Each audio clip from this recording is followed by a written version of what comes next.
been treated like a Fabergé egg by all of us, beginning with me and the president. He's pointing out factual inconsistencies. Do you have corroboration for her claims? Have you found, can you fill in her memory gaps or her factual inconsistencies? That is part of the evidence gathering process in any hunt for truth. And those who pretend that they're searching for truth are already voting against it. Jeff Flake called it appalling. Jeff Flake called it appalling. The FBI from talking to Ms. Ford. Absolutely. Has she lost all credibility? The whole country heard from her last night. But in terms of the background check, the supplemental background check, would they approve her as a witness? It's not a background check. It's a supplemental background check. But will they allow that? You'd have to talk to the FBI, but the FBI has been given free rein. We're not micromanaging anything. But you dictate the terms, so you would not block that. It's up to the Senate Judiciary Committee. That's not, the White House dictates the terms of the supplemental background check. Excuse me. This woman has testified under oath for hours for all of you to see. If now you're getting concerned about the factual inconsistencies, the memory gaps, the fact that delay has not helped her much because people from all corners of her life are coming forward when they're telling their story. I'm not saying that the FBI will talk to them. Julie Swetnick credible? Is Julie Swetnick credible? Jeff Flake called it just appalling. retracted her claims about gang rape.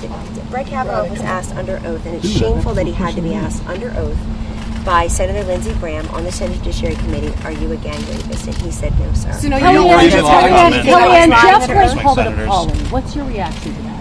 My reaction is that you have to take the fullness of everything that the White House, the Senate Judiciary Committee, and everyone has done for 17 days and counting to accommodate Dr. Ford. She got to testify under oath on her terms 10 days after Brett Kavanaugh was ready to testify. He wasn't trying to get his story ready. He was ready to go within 24 hours of hearing her identity, within about 12 hours of learning her identity, I believe. He was ready to raise his right hand. So the accommodations have been for her. And you want to be mad at someone, and if I were Dr. Ford, I would think it was an unpardonable sin, truly unforgivable conduct for Senator Feinstein to be sitting on this, for the Democrats to have dined her, to have smoked out her identity. She wanted to remain anonymous. They've made her a household name. People recognize her now. It's not fair to her. It's not fair to Judge Kavanaugh. Have a vote on the man.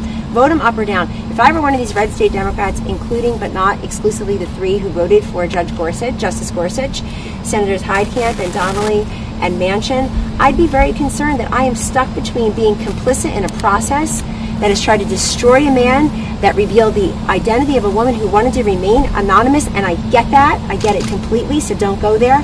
She wanted to remain anonymous, but she was used for their purposes. They can either be complicit in that process, or they can vote for Judge Kavanaugh, which is the will of their own voters in their states. Go look at the polls. The people in their states, which President Trump won by double digits, significant double digits, want him to be confirmed. They are stuck between this leftward drift and not. I mean, Senator Cory Booker, when he's not being Spartacus, he's saying it doesn't matter if Judge Kavanaugh is innocent or guilty. The Democrats for days said, just have the FBI investigate. What's the harm? It'll only take 4 days to investigate. They're investigating. It's not going to be enough. Leader McConnell's absolutely right. And are you okay? Was it appropriate to laugh at those claims, Kellyanne? No.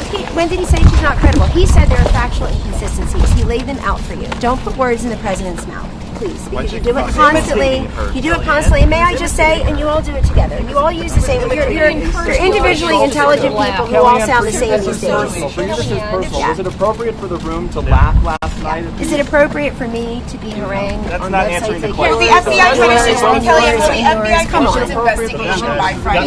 You take the credibility and the harm and the grief of witnesses, of victims, depending on your own politics, and it ought to stop. I told America, stop. You ought to start by stopping. Kellyanne, did the president and his family engage in tax schemes to build their fortune? Yeah, the president has denied that. His attorney has said it's 100% false, and that those who worked on these issues decades ago were certified public accountants, were attorneys, were real estate experts. They worked on it, and I assume, as your accountants do, they signed that everything that they said was true. This is just another way. The president's right and Sarah's right to try to undercut him. I mean, you guys have never met a positive economic data point that you've liked. It was predicted 185 new jobs in the private sector last month. It's 230,000. Where's the coverage? Stock market all-time high. GDP growth numbers are up. Unemployment's down. People feel good in this country about the economy, but you wouldn't know it by watching the coverage. Kellyanne,